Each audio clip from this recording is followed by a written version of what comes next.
বান্দারে তুই নাশুকর হইস না, শুকরিয়া কর। একটু পেলেও তুই অন্তর থেকে আমার দরবারে শুকরিয়া কর।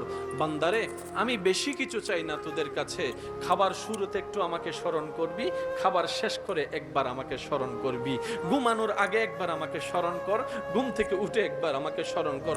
বান্দারে তুই শুধু তোর জীবনের ব্যস্ততার ভিতরে আমি রবকে স্মরণ করার জন্য বাহানা খুঁজতে থাক, কৌশল করতে থাক, যেমনি পারস আমি রবকে একটু স্মরণ কর।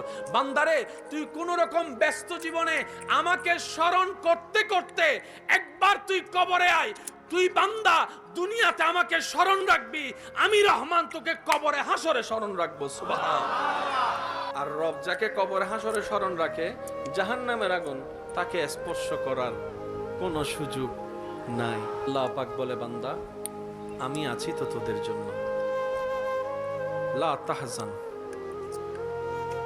লা তাখাফ, ভয়ও করিস না, চিন্তাও করিস না।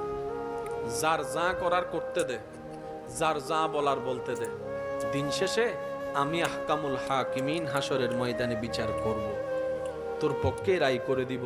তুই যদি শুকরিয়াকারী হোস, তুই যদি ধৈর্য ধারণকারী হোস, তুই যদি ক্ষমাকারী হোস, তুই যদি ঈমান দ্বারা পরিপূর্ণ হোস। বলেন না সুবহানাল্লাহ। আমরা সব সময় বিচার নিজে করতে চাই। রব বলে যে আমি আহকামুল হাকিমিন আছি তো, তুই বিচার করতেছস, কয়টা বাড়ি দিবি, কয়টা মাইর দিবি, কিছু বিচার আমার জন্য রেখে দে। আল্লাহ আমি কি করব?